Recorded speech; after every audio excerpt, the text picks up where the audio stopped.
have Devaki Mataji with us. So, born in Germany, Mataji was introduced to Krishna consciousness in Sydney, Australia, many years ago. And then for 10 main years in the former Soviet Union. So she preached in Russia and in currently Ukraine and other places nearby. And Mataji is the author of 6 wonderful books.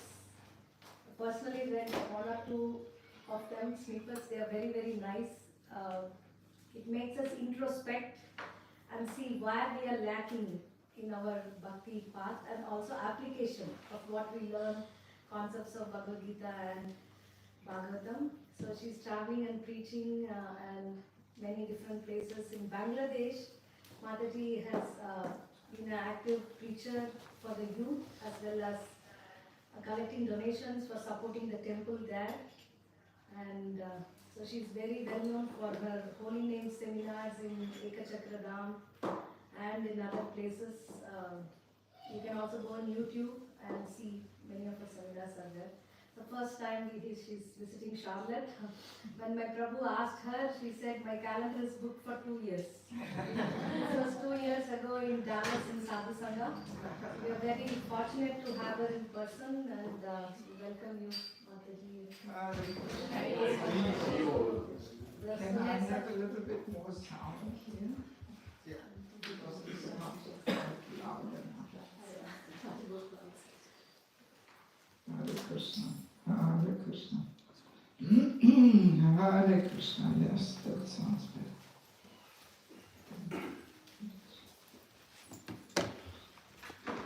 Om Akyantamandasya Ginanjalashalakaya Chakshunmalitam Jena Tasmai Shri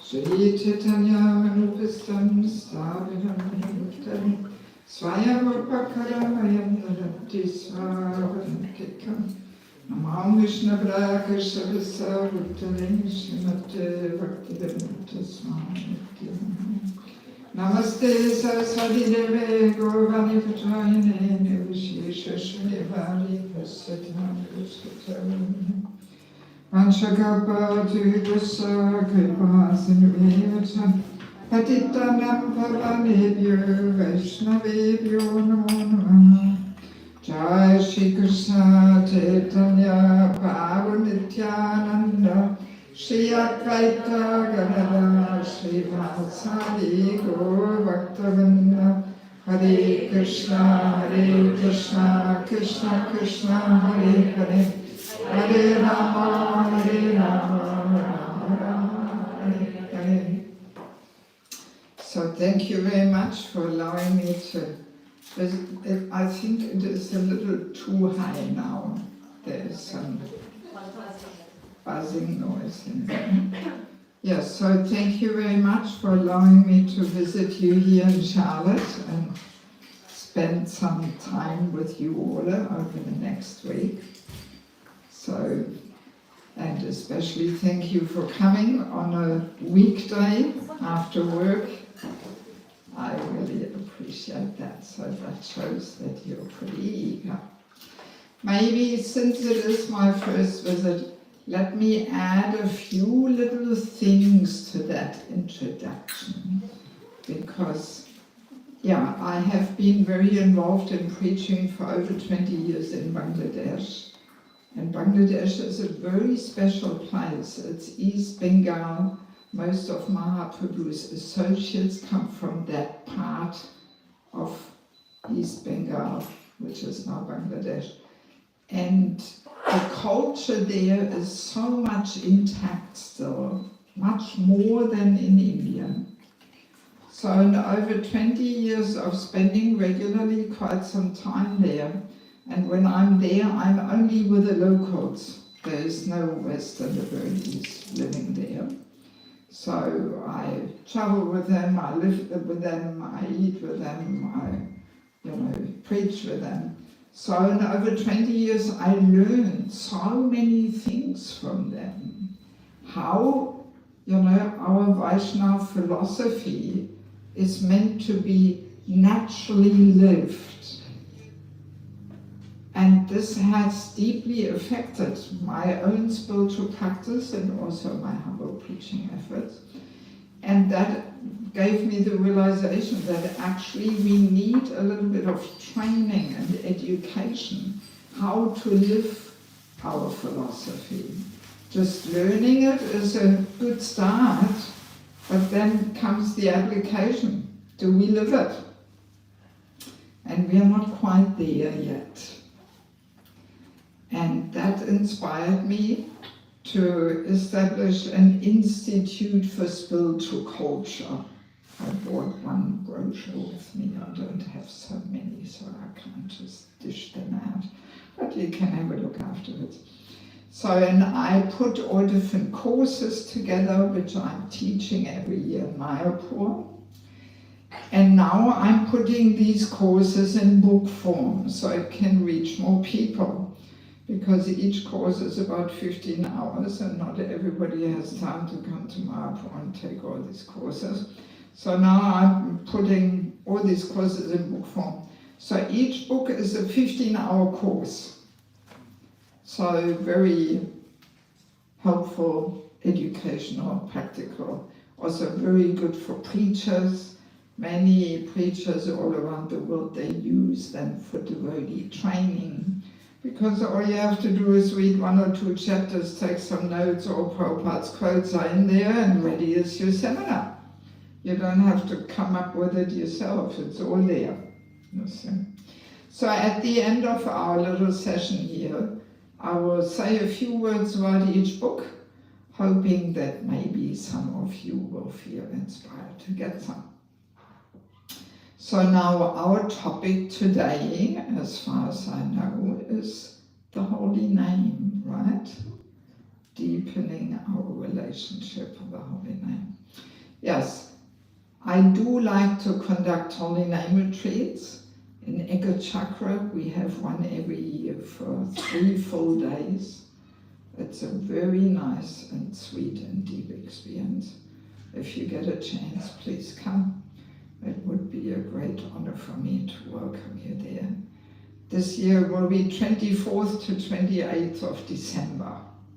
I already booked the whole ISKCON facility there. So all you have to do is register on my website, be in time in Mayapur, and you're there. Who of you has been to Eka Chakra? Ooh, not many of you. So you have to come. Get Nityananda's mercy. It's Nityananda's birthplace, right? Yes. Very, very wonderful place. Perfect place for Holy Name retreat. Yes. So this is one of my convictions, that I feel we are not making enough effort to get on deeper levels of chanting the Holy Name in Japa as well as in Kirtan. And this very easily happens with any activity which we do very regularly, right? Hopefully we do regular chanting on the Veds. So any activity we do every day can easily become a mechanical routine thing. That's the problem.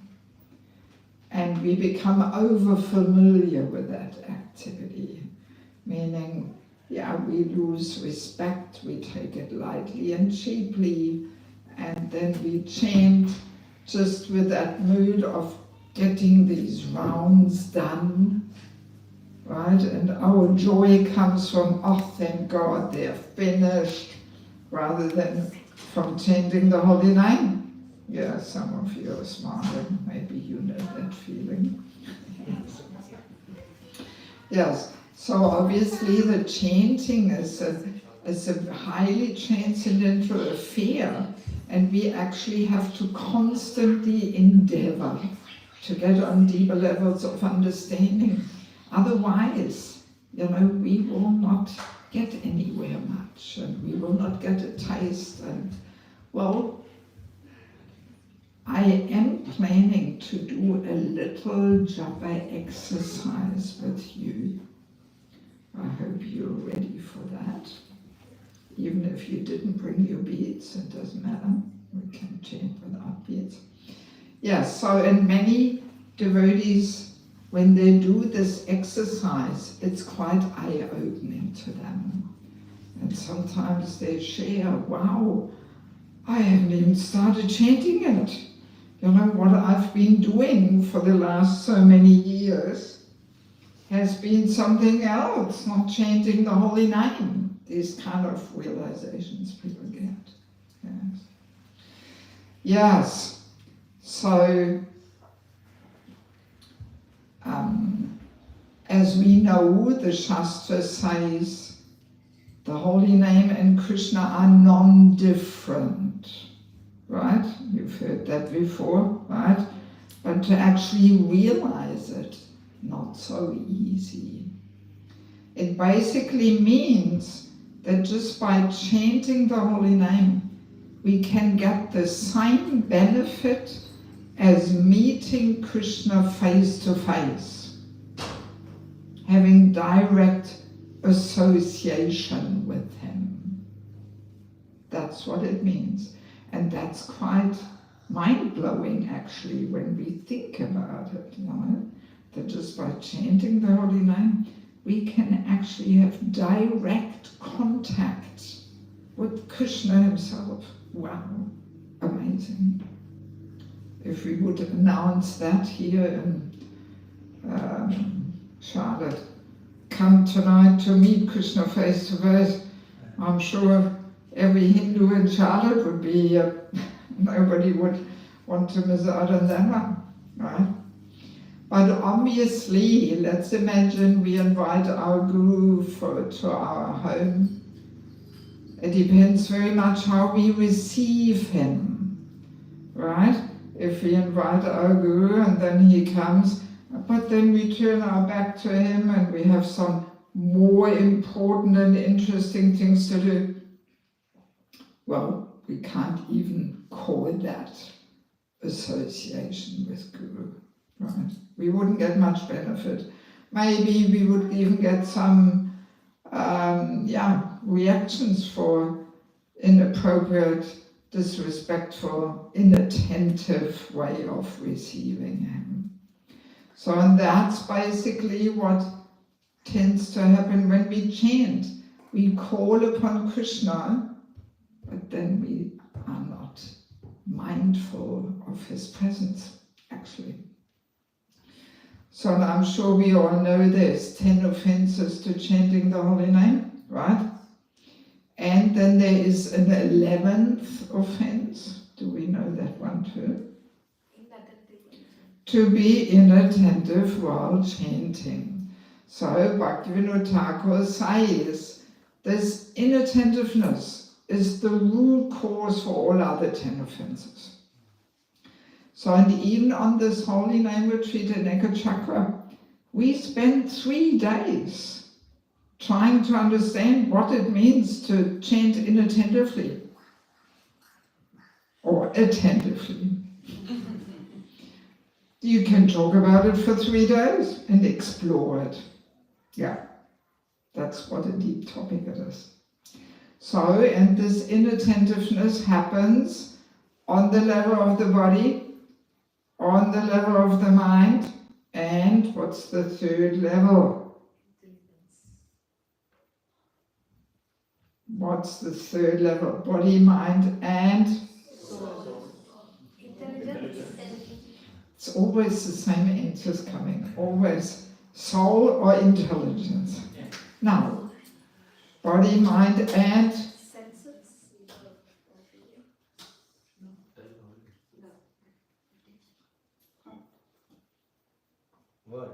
I just heard it. Heart, yes. Body, mind, and heart. See, bhakti is meant to transform the heart, right? That's what it's all about. To develop love for Krishna there. But in order for it to transform the heart has to be involved. That's there in all kinds of services, not only chanting, even hearing You can be inattentive on the level of the body, doing other things, mind, thinking so many things. Heart, inattentiveness on the level of the heart means there is indifference there. There's no eagerness there, no real inquisitiveness there. So if the heart is not involved, the words go in one ear, out the other ear, bypass the heart, and therefore nothing will happen in the heart. Yes. And same thing is the enchanting. So let's quickly, just to give me a timeline, because I can talk for hours. So what time shall I conclude, including questions? 1 hour from now? 1 hour from now, 8:45?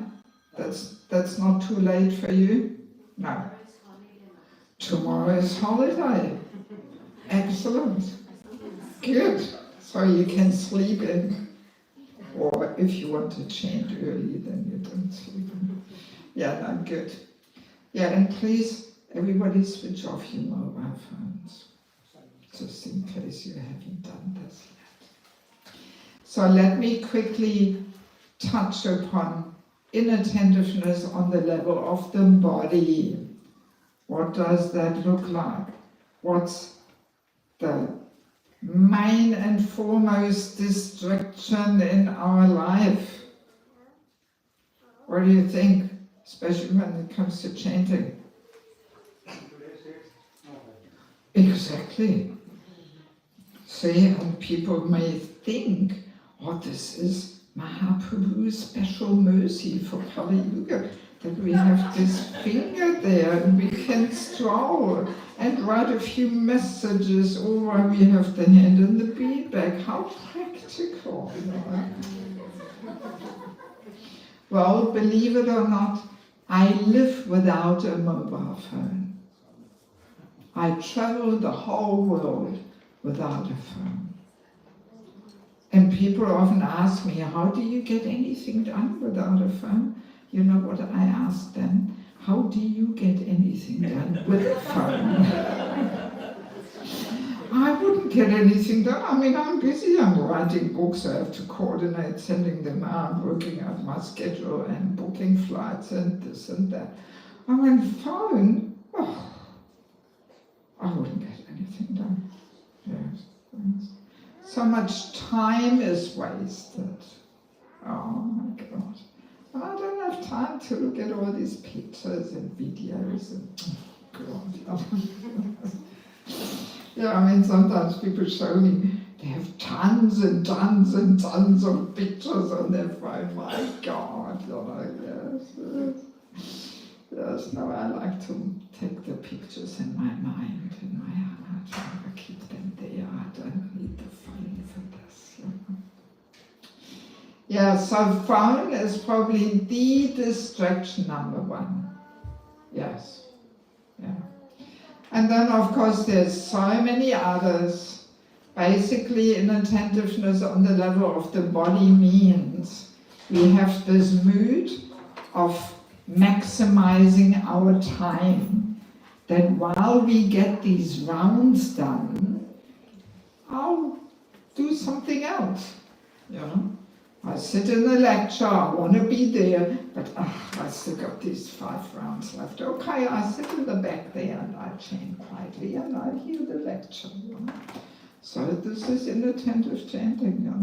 Yes. Or we go for a shopping trip and look at this and that, or in the car. Or let me ask, is any of you in the habit of chanting on the counter? Be honest. Okay. No, I chant my beads, but I also chant. Well, chanting on the counter is the safest way to cultivate inattentive chanting.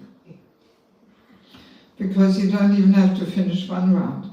You can click a bit here and click a bit there, and with the left hand, the right hand, dirty hand, doesn't matter. it's all the counter, you know.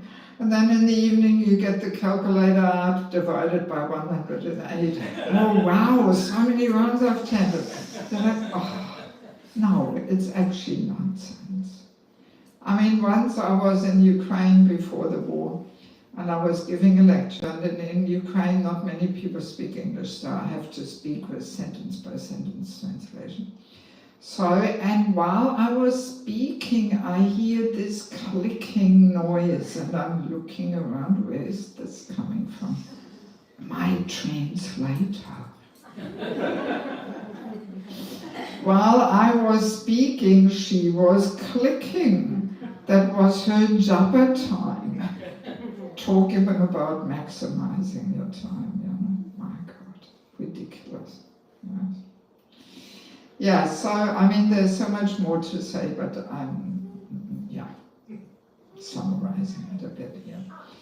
So, and then or let's say, yes, even going for japa walks, it's a bit of a question.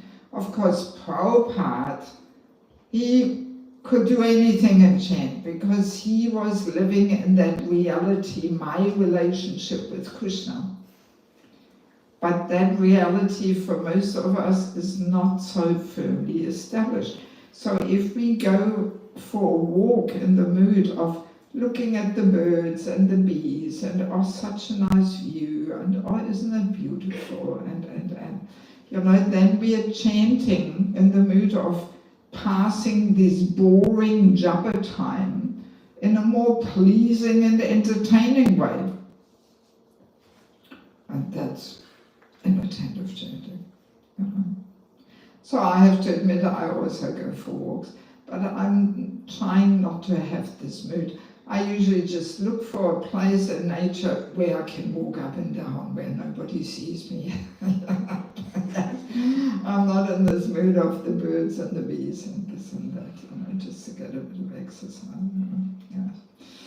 So, but yeah, it's a very subtle thing, even looking, let's say you sit in front of your computer and you look at this darshan and that darshan and darshan in Mayapur and in Vrindavan and in New York and in Alachua and wherever, so again, if you're just entertaining yourself here and distracting yourself, passing the boring japa time in a more pleasing way of looking at all kinds of pictures, even though it is the deities, then it's inattentive chanting. But if you look at one picture and you try to prayerfully quote, or I thought we asked everybody to switch off the phone. So anybody else who did not hear this? Okay. Otherwise we have to set some punishment. Anybody whose phone rings, they have to bring some pizza tomorrow evening. Yes, so yeah, it's very subtle, if we look at one picture on the computer and we connect in a prayerful mood, calling out to the Lord, so then that's fine. But if we just distract ourselves with different pictures, consuming visual stimulations, then it's inattentive chanting, right? Yes, very subtle. Once one mataji asked me, so is it inattentive or is it all right to look at the deities in Mayapur, stand in front of the deities and plan the new outfit? So what do you think what I said? Inattentive chanting, yes, planning the new outfit, Yes, so it's quite subtle. So yes, inattentiveness on the level of the body, the list is long, so many examples, moving things around and cooking, dusting, this, that, whatever we may be doing.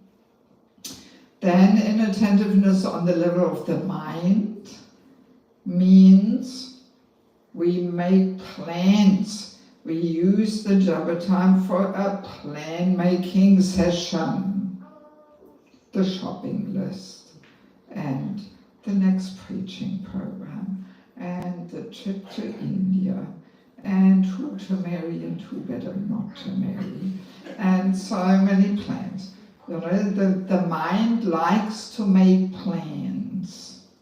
You know, so when we use the Japa time for a plan-making session, again, there's this mood there to, you know, maximize the time.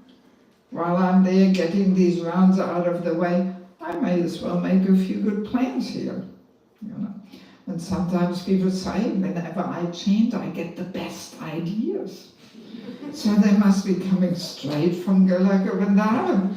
But no, sorry, it's inattentive chanting. You know? So, and the heart, inattentive chanting on the level of the heart. Well, I could imagine you may have heard Prabhupada's nice analogy. What did he say? How we should chant? Exactly, like a child crying helplessly in desperation for his mother. But are we chanting like this? Are we? No, we are not. That's the problem. And why aren't we chanting like this? What do you think? We haven't developed that love yet. Okay, what else? To bring an attentive at the level of the body and the mind. Yes, also true. And what else? No full involvement in Huh? no full involvement. No full involvement. What else? Attachment. What else? Taking it for granted. My favorite answer I haven't heard yet. Not feeling separation from Krishna. Okay. Controlling of mind, body and heart. They still think this world can help us. We don't think we should make a full surrender to Him. There's no one except Him. Okay. Well, what's Mahaprabhu saying in Shikshastakam?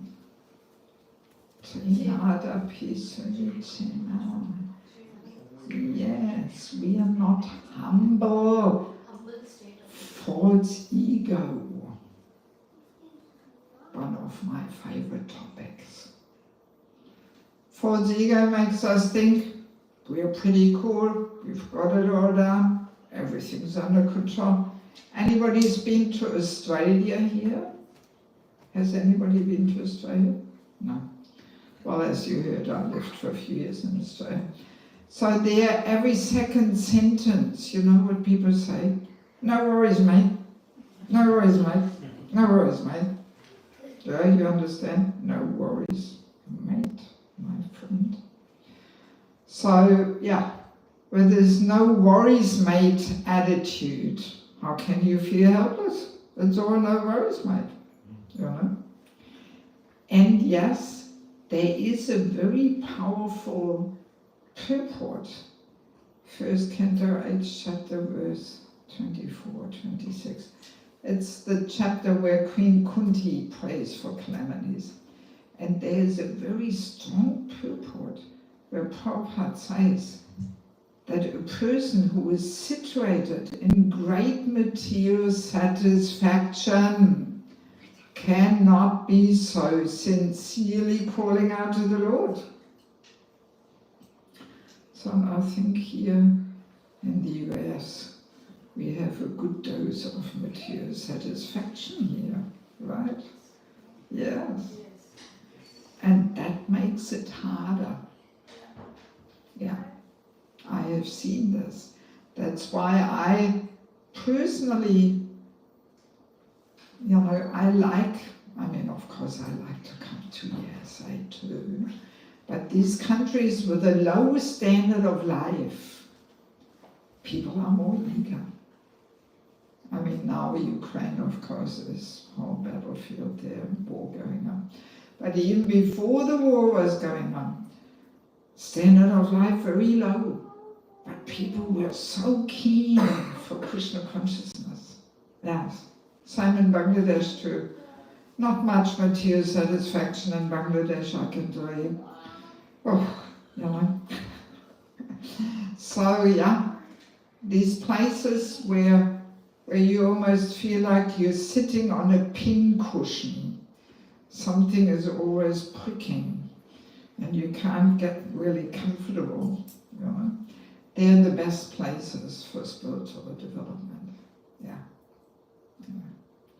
Yeah, so this material satisfaction is actually dangerous, even though we are always striving for it, isn't it? Yes. And then in the same purport, Prabhupada makes another really strong point. He says, therefore, the 4 principles of material advancement, namely high parentage, good wealth, high education, and bodily beauty, I'm sure you know the purport, they are, so to speak, disqualifications for progress on the path of spiritual development. Prabhupada makes it a little lighter. He says, so to speak. He doesn't say absolutely, but so to speak. You know? Because of course all opulence can be used in Krishna service. But yeah, these opulences very easy again lead to pride. That we think, oh, look at me, I'm coming from such an aristocratic family, and I'm so wealthy, look at my big palace, and I have high education, I'm PhD and professor and whatnot, you know, and how handsome or beautiful am I? All these opulences easily bring about pride. And then how can we call out in helplessness? You know? Yeah, so it's something to think about. Of course, this does not mean that now you have to immediately sell your nice houses and all that. I'm not saying that. But it's good to keep that in the back of the mind, you know? And also to remember, actually Krishna can take away our opulence at any time. And it happens so often, you know, in fires and floods, earthquakes, wars, people, here even Canada and California, so many fires there. I met some devotees also who lost all their house there in Sharanagati and stuff, you know. Yes. So yeah, it can be gone from one day to the other, you know. So yeah, and after all, it is given to us by Krishna and we have to leave it behind. So, you know, it's actually not ours. We are simply borrowing from Krishna, so we have something to offer back to him. Yeah, that's actually the situation when we look at it from a spiritual point of view. So now, going back to the child crying out in helplessness. Interesting to note that a child crying in desperation and helplessness for his mother, or her mother, does not have the problem of a wandering mind, right? The child does not say, oh, every time I'm crying for my mother, I'm thinking of all these things, where to play and with whom to play and what to play. No, child does not have that problem. There is no room in the child's mind for any other thought except, where is my mother? I need her right now. So that gives very clearly the answer to the wandering mind, that we have to involve the heart. That's the answer. Yes. Often we hear this question, what to do when the mind wanders? And the standard answer is, pull it back in here. So alright, that's a good start. But if we keep it at that, pull it back in here, alright, for 2-3 mantras we may succeed, then the mind goes off again. Pull it back in here. So very easily we end up in a boxing match with the mind. And that doesn't lead us anywhere. So we have to involve the heart in order to really feelingly call out to Him. Yeah. So when we try this, we will notice that some days it's more easy, sometimes it's less, it's almost impossible, it seems. So we can say a certain peace of mind we need.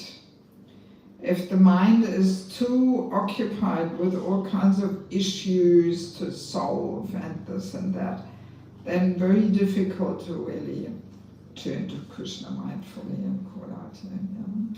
So, and I guess that's why Prabhupada gave us that formula, simple living, high thinking, which is another big challenge in these modern days, to actually live simply. Yes. Big challenge. I actually, have you heard of Bhakti Rasamrita Maharaj? Yes. He is a board member on my little institute. So once I had a bigger program there in April, and I asked him to speak on this topic of simple living. And he was giving a very funny explanation what it means to live simple. He said, simple living means when you buy something, you ask yourself 3 questions. Question number 1 is, do I really need this? Question number 2, do I really need this? And question number 3, do I really need this? And when you honestly reflect, you may very well discover that you don't need it. So that's simple living. Yeah. But yeah, usually we don't ask these questions and we just buy and consume and yeah, so, but if we keep our life simple, then there's more peace of mind there, and then we can more easily call out to Krishna. So maybe it is time now to do our little exercise.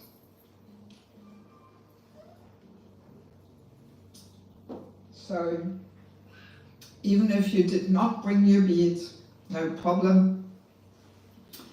I would like to ask us all here to chant 1 round at our own pace and speed. I have to warn you, I'm a pretty slow chanter. I need 10 minutes for 1 round.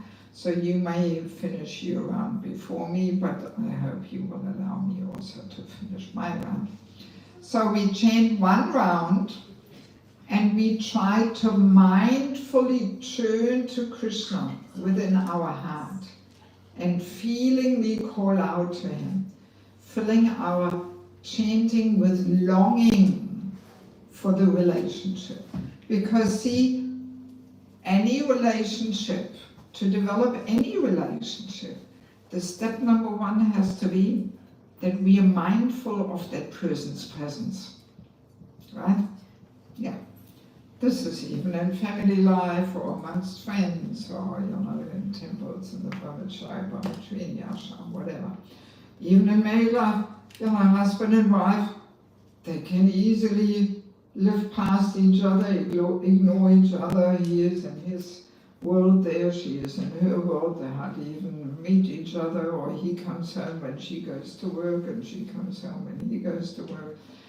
So you live past each other, and then obviously no deeper relationship develops, right? So the first step is always to be mindful that there is a person in our life with desires and needs, and I have to give some attention, right? Yes, I want to spend some quality time with that person. Yeah, yes. So that should be because we can easily, this happens, we can easily cut Krishna completely out of the picture in our so-called Krishna consciousness. Yeah. That we're running so busy, so many projects, say about this, that, organizing, and so, but hey, what am I doing for my time and my relationship with Krishna? That's what we actually turn to when we chant. But if in our japa, we also are in our mind running, busy, doing this, thinking of that, planning, doing other things while we chant, oh well, then we really forget about Krishna actually. He's not even in the picture, yes? And then at the moment of death, because at the moment of death we will realize that all our big achievements and successes at that moment, no significance whatsoever. Prabhupada gives this nice analogy of calling life in the material world, he calls it a nonsensical stage performance. I really like that one. Nonsensical stage performance. That's really what it is. Every lifetime, it's like we're on the stage. Okay, one life, Indian man's body, running. I'm so busy, so many important things to do. So then death comes, curtain closes, show is over. It's all finished. The only thing we're allowed to keep is my relationship with Krishna. That's eternal reality. Yeah, that is actual reality. Everything else, just part of the crazy circus here. Yeah, so good to remember this every now and again. So, and this relationship with Krishna, that we establish through the chanting.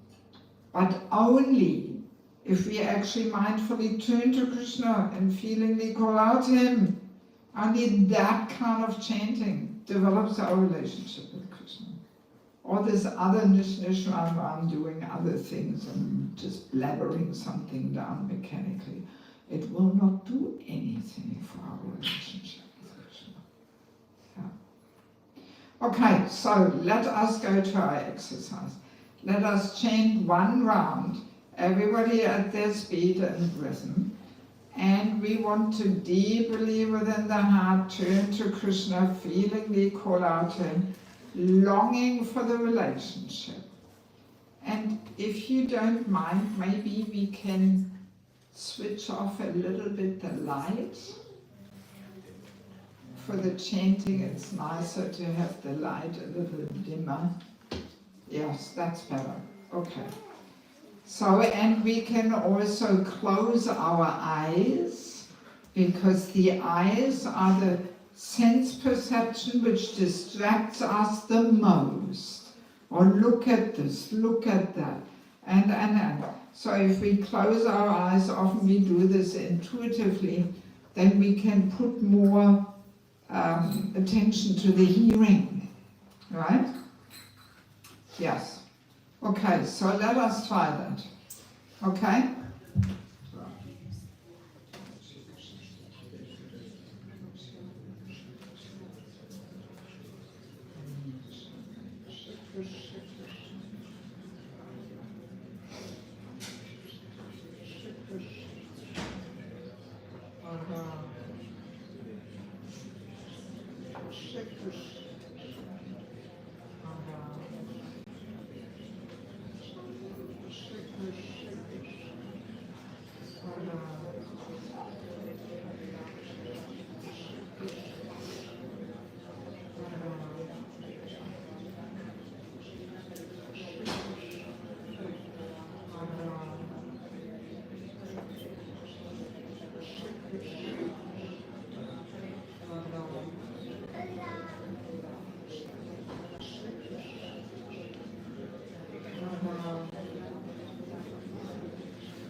Krishna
Krishna.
Krishna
Okay, Laura Premanandi. Maybe switch on the light again. Oops, just to make sure we're not falling asleep here. Yes. Okay, so how did you go? Did you think it was easy? Better, much better. Okay, but was it easy to really turn to Krishna? No, I'm glad you say no. If you say yes, I would say, well, what are you doing here then in the material world? You shouldn't be here then. No, it's not easy at all, even sitting here, in our little holy name session here. Not easy at all. What to speak of wandering around, doing this, doing that, Yes. So this is because we've been so much in the habit of ignoring Krishna for lifetimes. So just coming to ISKCON and wearing tilaka on the forehead and nose and maybe being initiated, that doesn't set an end to this ignorance and forgetting Krishna. Yes. And it actually requires a deep switch there internally. Yes. Not so easy. Not so easy at all. It just shows actually how little our relationship with Krishna is actually established. By the way, that's also why we are so fearful of death. It's actually directly a sign how much or how little our relationship with Krishna is established. Yeah? That's why, by hook or by crook, we want to stay 1-2 years longer. But if the relationship is actually established, then we would say, joy, finally, the moment has come when I can get on the plane back to Godhead. Krishna's been waiting for me for so many lifetimes. So, why not move on? Yeah, so not so easy at all. So now one thing, in the book Harinam Chintamani, Bhaktivinoda Thakur explains that when we chant the holy name, not mindfully turning to Krishna, feelingly appealing to him, he says, this is not the real thing. It's like a shadow, the reflection of the holy name. Yes. Like, I assume later on there will be some prasada. So imagine I offer you a reflection of a plate of prasada. Would that be very satisfying? Don't think so.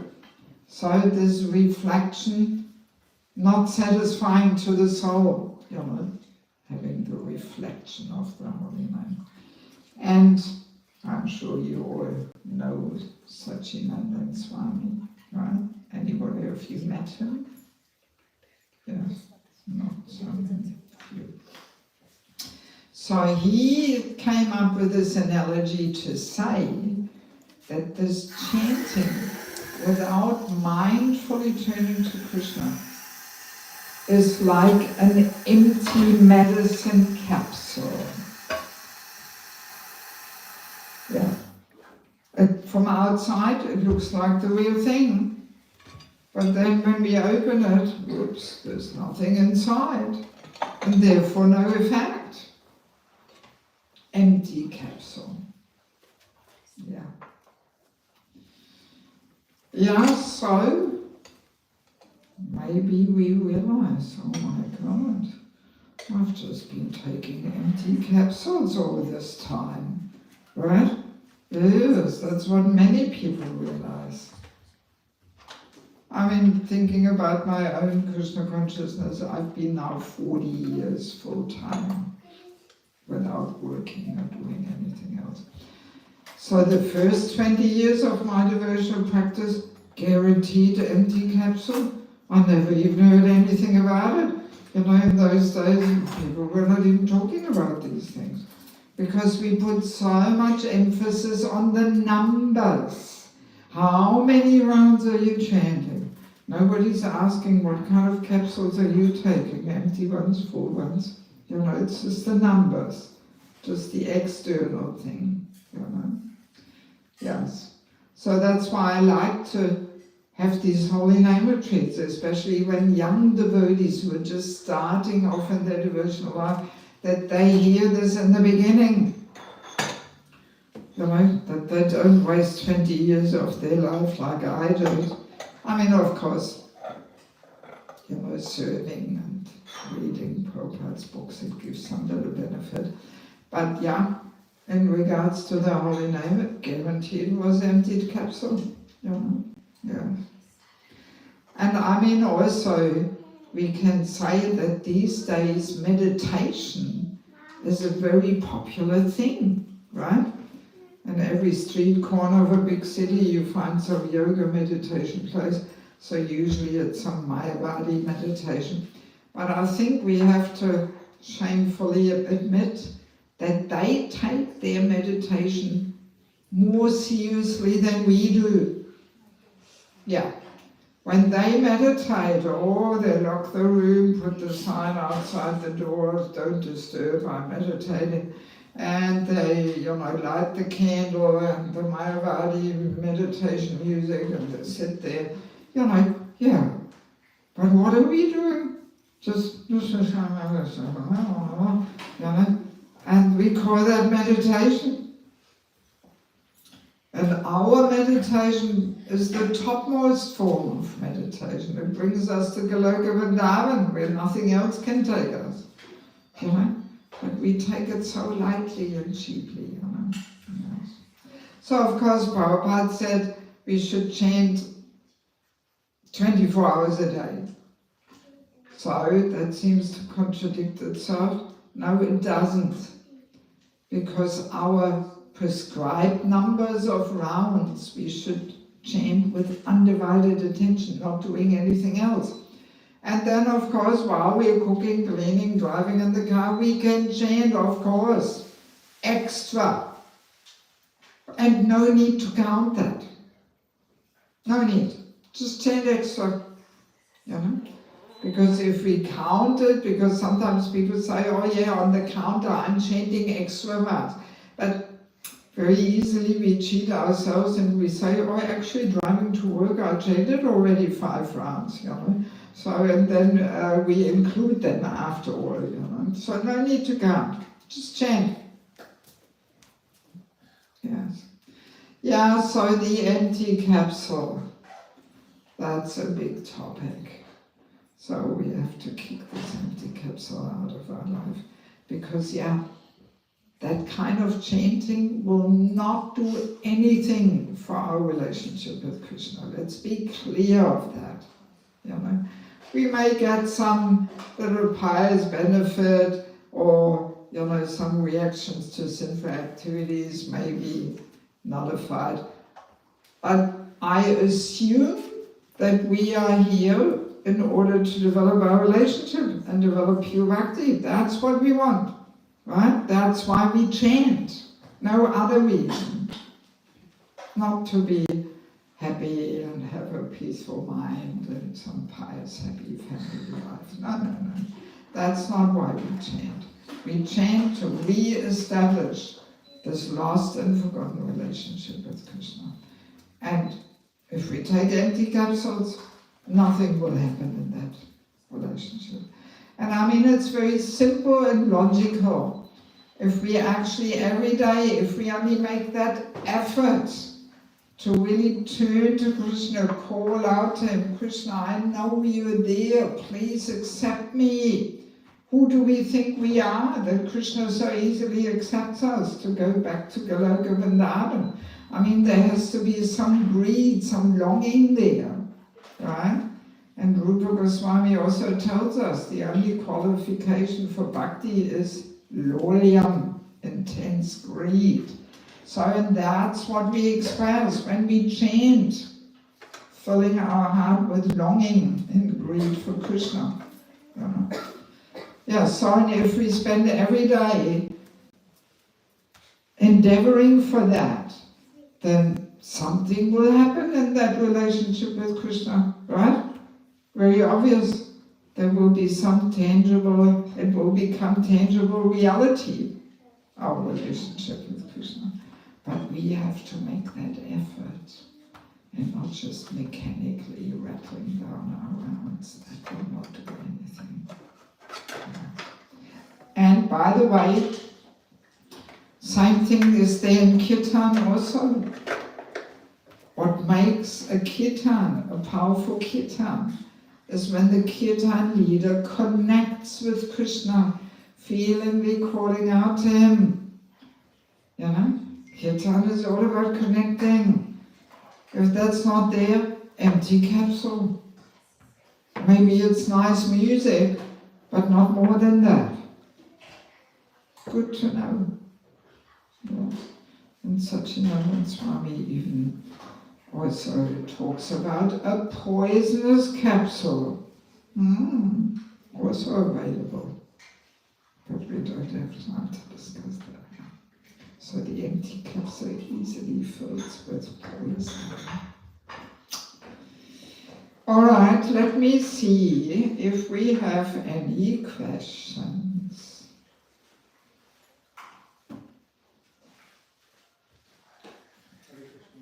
Yeah. One question with respect to remembering 24 hours, Krishna 24 hours. So after we finish. We didn't say remembering Krishna 24 hours. We said, Prabhupada said we should chant while doing this and that. Yeah. And After we finish 16 hours of chanting, so we can. you can chant extra, of course, when you sit in the car, drive to work. You can sing the Maha Mantra or chant it. Yes. Why not? No harm. So that will not be counted as rounds like you mentioned. No, we don't count them. The prescribed number of rounds we try and do with full attention, not doing anything else, and feeling we call out to Krishna. So, and then anything else can be extra, without counting it. Yeah? So, with respect to that, one question is, should we ignore our family members and chant? Or, so let's say, Ignore our family members. I got 5 minutes. So probably I can take care of my kid in 5 minutes, or I can chant extra. So which is better? Well, extra, just chanting you can do while you take care of your kid. You don't count it.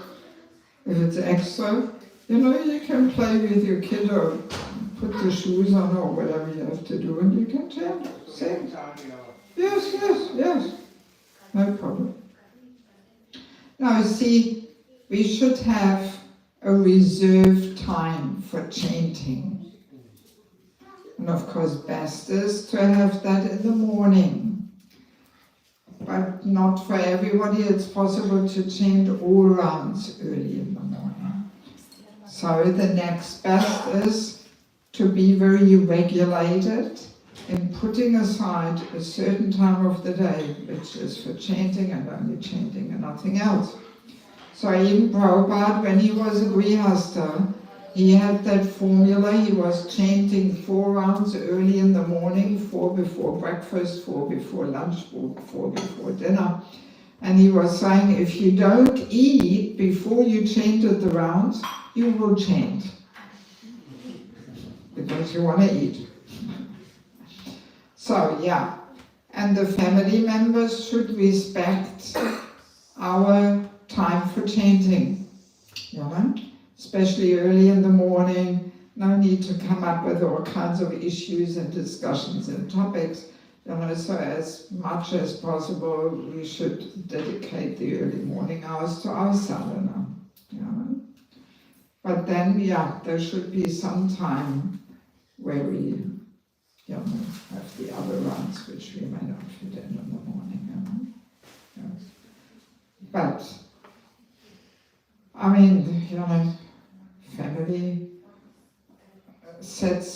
family sets the foundation to our spiritual life.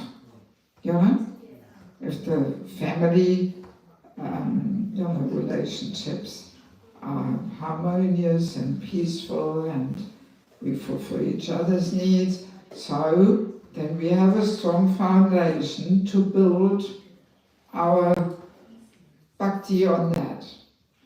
But if at home there's a war going on and husband and wife threatening each other, let's get divorced and this and that, well, how can you peacefully chant?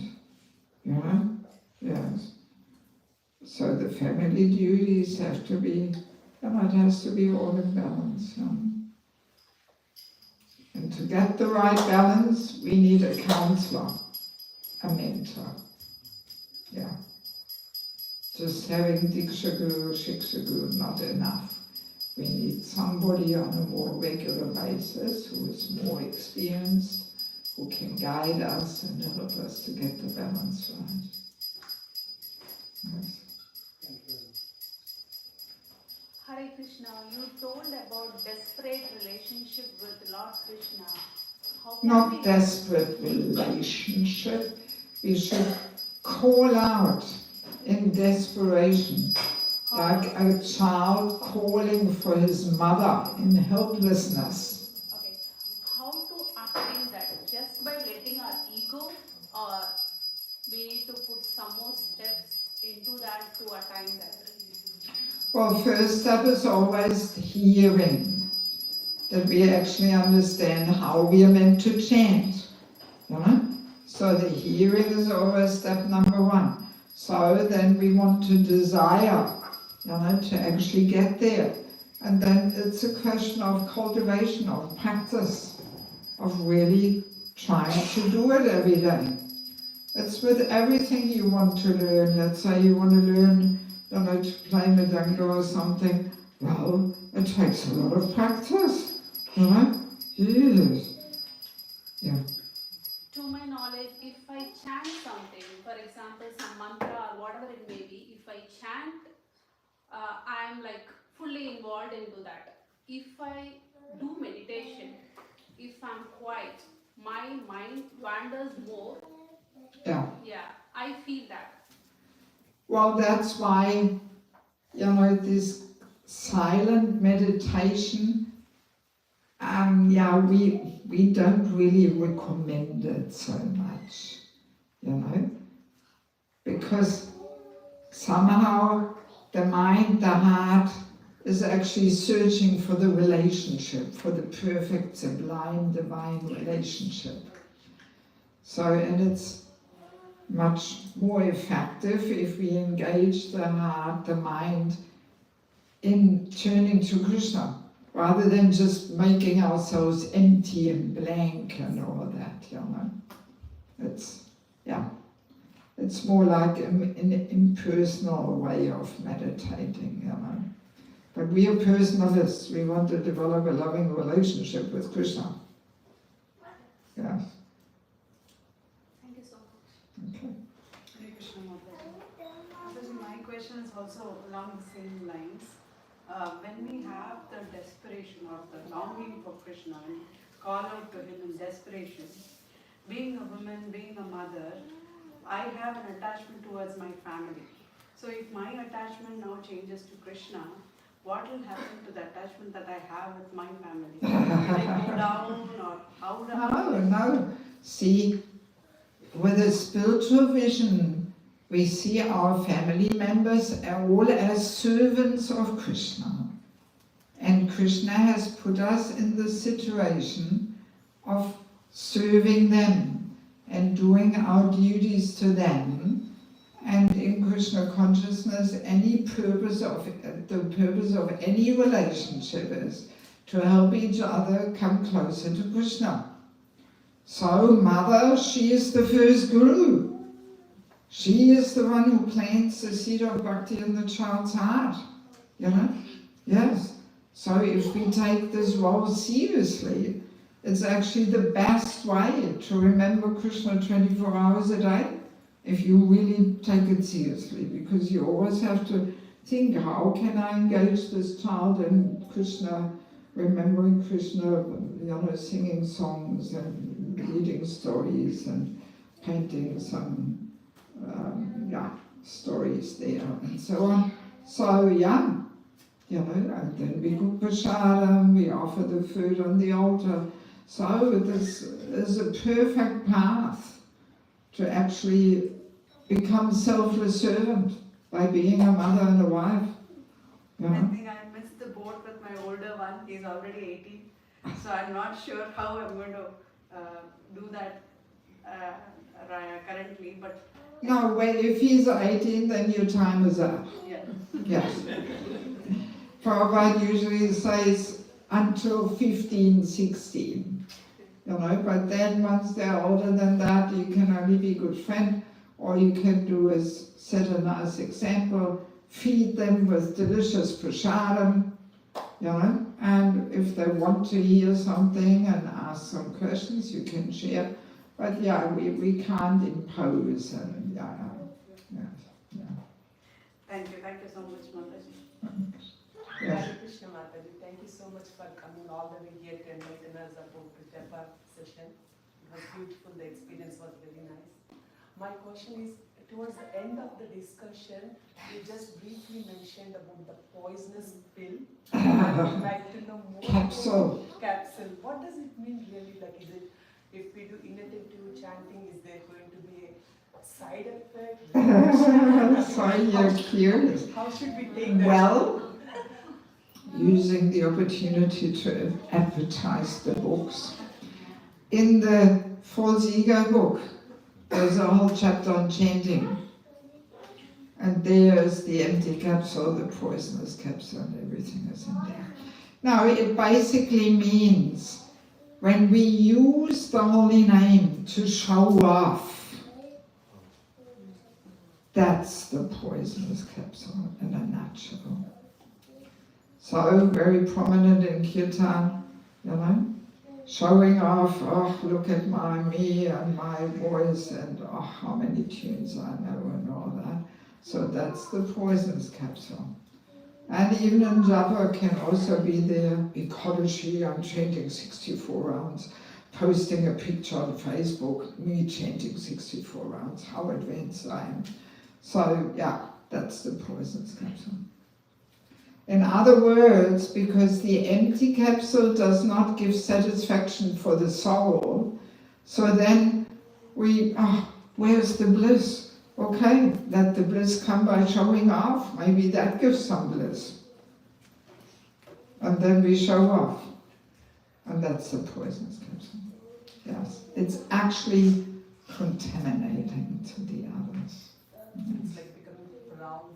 Yeah, showing off, making a show of yourself, bringing attention to yourself and glorifying yourself rather than, putting your attention to Krishna.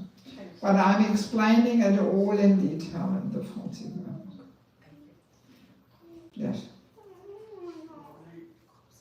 What we discovered in the chanting session is difficult to associate our heart with the Lord.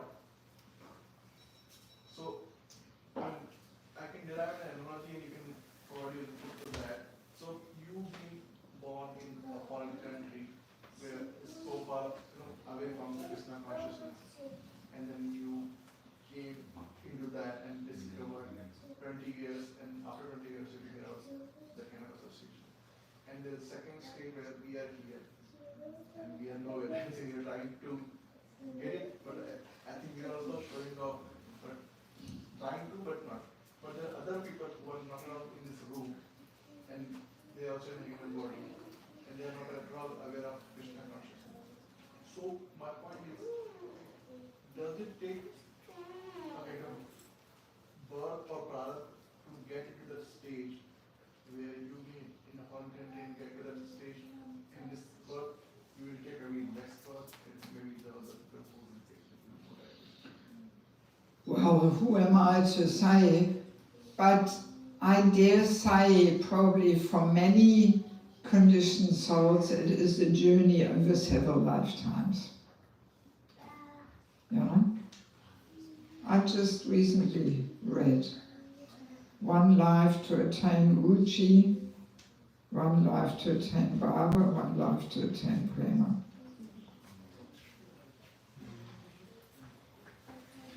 But, no need to think too much about it, I think.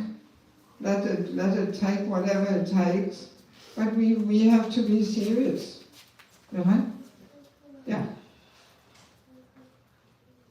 And Krishna says in Bhagavad Gita, Satatam Kirtayantu Manyatam Dasadatanata.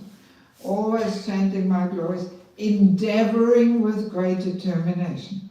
So this is one of the main keys, that we have to endeavor with great determination. It doesn't matter what we do. That's what it means, that the heart is involved, that we endeavor with great determination, no matter whether it's cooking, cleaning, this, that, or chanting. We have to make an endeavor. We have to overcome our laziness and complacency and indifference, and so that's what Rupa Goswami says, we need the greed.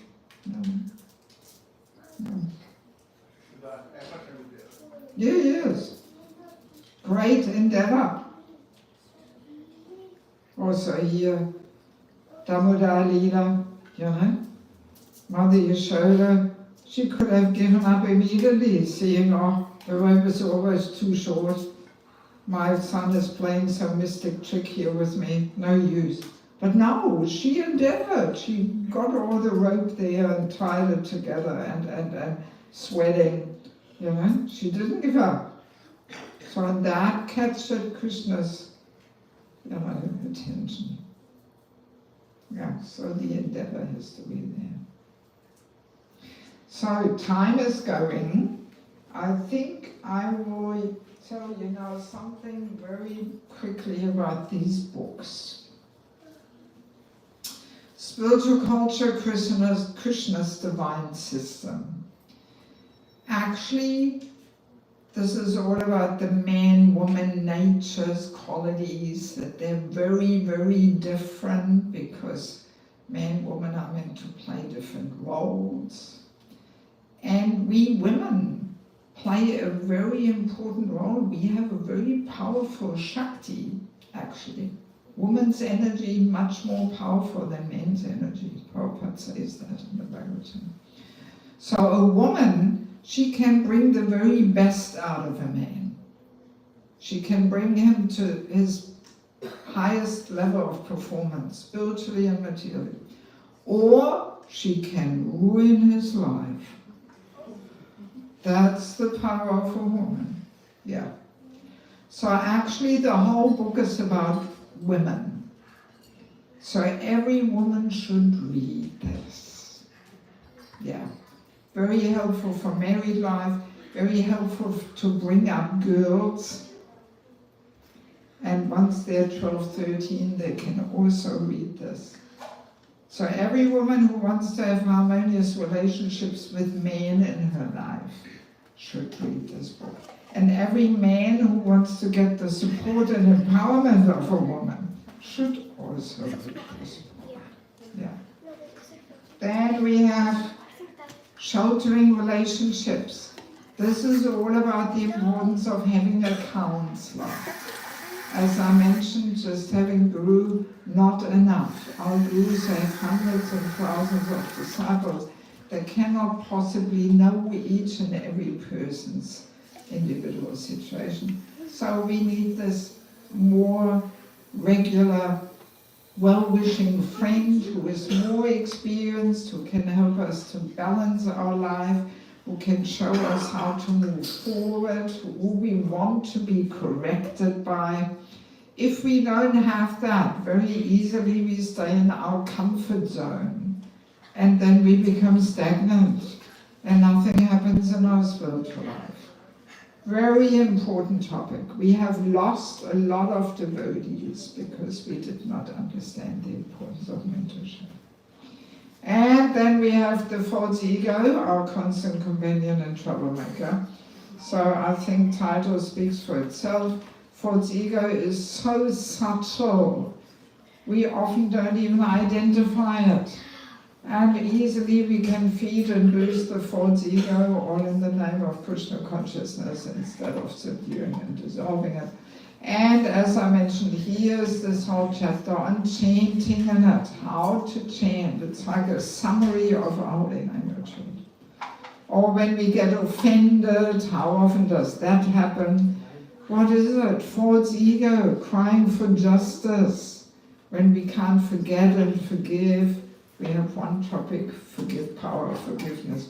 So there we will read some sections from this book, some forgiveness meditations. Very helpful. It's all the practical application.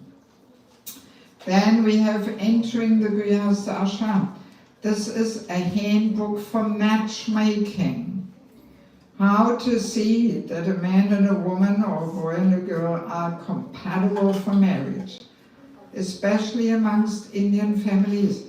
I meet so many unhappy, mismatched couples from India because the matchmaking people only look at caste and money and nothing else. Yes. And the worst thing is they don't give the two involved enough time to talk about things. You know, people just meet 20 minutes at a temple program, then the parents make the deal and it's all set. And then after 6 months now, I'm traveling in India preaching. So now after 6 months, so many couples get divorced. Because then they realize, we don't have much in common. We are on a different planet. We don't match. And then people separate. So in this book you will find a whole list of over 200 topics which both should discuss in the presence of the parents with a cool head, without pink glasses on. You know the pink glasses when people are in love and they think, oh, this is the perfect match. By the way, that's why I made the pink, because of the pink glasses. And then after, 2 years at the latest, the pink glasses fade away. And then we realize, oh, this is not matching. Yes. Yes, so let us fine-tune our matchmaking a little and really help people to settle in harmonious and compatible marriages, and not just look at money and social status and not looking at all the devotional levels of compatibility. So, and then, family life as an ashram, secrets of success. How to create this culture of bhakti in our home. It's like a handbook for Krishna-conscious, harmonious family life. Yes. Often we don't know. All we know is mundane family life. But there's so many things we have to fine-tune and adjust in order to make our family life a suitable place to cultivate pure bhakti. So many practical things. It should be in every household. Yes. And there's a whole chapter on physical intimacy in marriage. What it means to follow the principle of no illicit sex life in marriage. There's a bit of confusion over this. Nobody talks about it. People are at a loss how to make it work. So I did a bit of research. I came across interesting episodes with Prabhupada where he gives instructions which not so many people have heard. And that adds a whole different perspective to the topic. Yes. So I hope this book will make our family life more Krishna conscious and at the same time balanced and harmonious. And then last but not least, the Vanaprastha Ashram. Not Vanashram, but Vanaprastha Ashram. Subtitle, Meeting Death with Joy. Vanaprastha Ashram is the retired stage of family life when the kids are 18, so they're almost settled. Then we should move to the next phase in life. Yes, very important. And again, I'm describing it all very practical, and it's all based on Prabhupada's books. And there's a whole chapter on death. What happens, all the subtleties, what takes place there, how to prepare, how to support others in that final journey. By Krishna's arrangement, I have accompanied quite a few people, and are coming from medical background also. So there's a few important things we have to know, to actually really give good help and association in this final phase. So if any of you would like to get some books, the last 4 are $20 each. The first 2 are $15 each. Many people in other places, they get the whole set because they're all good topics and they make good gifts too. So for the whole set is a little discount, $100 for the whole set. And you can pay cash or with Zelle. Okay? So I think we'll leave it there. I went over time, 15 minutes. So thank you so much for your kind attention. And as you may know, we have more programs planned. One on envy on Sunday, and then one on Prajalpa, and one on forgiveness. So please come whenever you have opportunity. Thank you, Srila Prabhupada Ki. Sarvabhita Bhaktivinoda Ki. Gaura Priyananda.